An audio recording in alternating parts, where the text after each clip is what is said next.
Bismillahirrahmanirrahim. It's your mentor Kanza Fatma Mirza here, and this video is the second part of Beginner's Guide. First part has already been posted on my YouTube channel Trekking CSS with Kanza Mirza. हम बात कर रहे थे की takeaways की। Aspirants analytical ability और critical thinking की बहुत ज़्यादा इंपॉर्टेंस होती है जब आप अपने क्वेश्चन को एनालाइज करते हैं, आंसर करते हैं, तो आपका जो ओपिनियन है, जो आपका थिंकिंग पैटर्न है, वो वहाँ रिफ्लेक्ट कर रहा होता है। और ये चीज़ आप कभी भी अपनी बेहतर नहीं कर सकते कंसेप्चुअल क्लैरिटी के बगैर। अगर तो आप चीज़ों को सिर्फ याद करने पर का काम कर रहे हैं और सिर्फ रोड लर्निंग पे फोकस्ड हैं और आपको कंसेप्चुअल क्लैरिटी की कोई परवाह नहीं है, तो आपका एनालिसिस बिल्ड नहीं हो पाएगा। कंसेप्चुअल क्लैरिटी और सब्जेक्ट की बेस को अंडरस्टैंड करना बहुत ज़रूरी है अगर आप अपने पेपर में डिफरेंस लेकर आना चाहते हैं, बिकॉज अल्टीमेटली डिफरेंस लेकर आएंगे, कोई ऐसा पॉजिटिव प्लस पॉइंट, कोई एक्स फैक्टर उसको दिखाएंगे अपनी राइटिंग में, तभी वो आपको एक एज देगा और अच्छे मार्क्स देगा। अगर तो वही सारा कुछ आप भी लिख रहे हैं जो डिफरेंट स्टूडेंट्स लिख रहे हैं और जो वहीं से उठाया हुआ मटेरियल है, जो डिफरेंट मार्केट में किताबें मिल रही हैं और एक ही तरह का सारा नॉलेज और एक ही तरह की सारी चीज़ें हैं, वहाँ से सब याद करके लिखते जा रहे हैं, आंसर्स देते जा रहे हैं, तो वो सब चीज़ें सिमिलैरिटी के डोमेन में फॉल करने लग जाती है। तो एक एग्जामिनर को वो चीज़ फील नहीं हो रही होती कि आपका ओपिनियन सामने आ रहा है या आपका थिंकिंग पैटर्न सामने आ रहा है और आपकी कंसेप्चुअल क्लैरिटी जो है वो विजिबल है, इसलिए फिर वो आपको मार्क्स भी जो है ना वो उसी एक रेंज में दे रहा होता है। थ्योरेटिकल फ्रेमवर्क को समझें, हर सब्जेक्ट की जो बेस है उसे ग्रास्प करें, अपने कॉन्सेप्ट्स को क्लियर करें। यहाँ पे मैं आपको एक एग्जांपल देना चाहूंगी फ्रॉम जेंडर स्टडीज।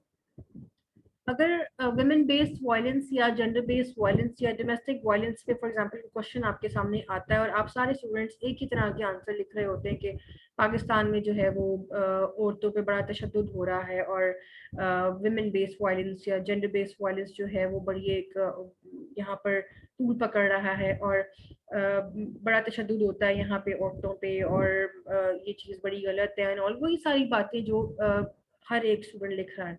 एक स्टूडेंट है जो इसको theoretical framework of psycho analytical feminism में एनालाइज करता है। वो ये कहता है कि भाई साइको एनालिटिकल फेमिनिस्ट जो है ना वो ये कहते हैं कि इंसान जो मैन है ना उसकी बचपन से ही ये ट्यूनिंग हुई भी होती है कि आप डोमिनेंट हैं और फीमेल्स जो है वो दे आर योर सबऑर्डिनेट्स और they are you can subjugate them. आप उन पे अथॉरिटी प्रैक्टिस कर सकते हैं क्योंकि आप डोमिनेंट हैं। आप एक जो डोमिनेंस एंड सबऑर्डिनेशन वाला जो एलिमेंट है ना वो मेल एंड फीमेल में बचपन से ही उनकी ट्रेनिंग का पार्ट बनाया जा रहा होता है as per the view of psychoanalytical feminist. ठीक है, तो अगर आप इस वायलेंस को इस डोमेन में रहते हुए, इस थ्योरेटिकल फ्रेमवर्क में रहते हुए एनालाइज करेंगे और आप उसके मुताबिक सोचेंगे और आंसर करेंगे, तो डेफिनेटली आपके पेपर में डिफरेंस आएगा। और ये सिर्फ जेंडर स्टडीज की बात नहीं है या सिर्फ एक पेपर की बात नहीं है, ये आप हर एक पेपर में कर सकते हैं, लेकिन इसके लिए आपके कॉन्सेप्ट्स क्लियर होना बहुत ज़रूरी है। कॉन्सेप्ट्स क्लियर होंगे तो आप एनालाइज कर पाएंगे, आप क्रिटिकली चीज़ों को सोच सकेंगे, लिख सकेंगे, जज कर सकेंगे और इसी तरह फिर आपके मार्क्स जो हैं वो बाकियों से बेहतर आएंगे। सारी डिबेट को अगर मैं एंड करूं तो 3 फोकल पॉइंट्स ऑफ सक्सेस मेरे अकॉर्डिंग, अगर आपने सीएसएस क्वालिफाई करना है, कंपेटिटिव एग्जाम की तैयारी अच्छे से करनी है,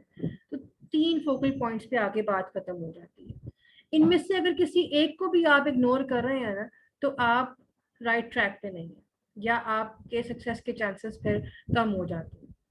number 1 right direction, number 2 consistency, number 3 practice. Right direction इसलिए जरूरी है कि अगर आप हार्ड वर्क करते जा रहे हो बट आपकी डायरेक्शन ठीक नहीं है, या आप की जो बुक्स हैं या जो मटेरियल है या जो मेंटोर है या जो स्ट्रैटेजी आपने अपनाई हुई है वो राइट नहीं है, तो आपकी वो सारी मेहनत जाया हो जाएगी।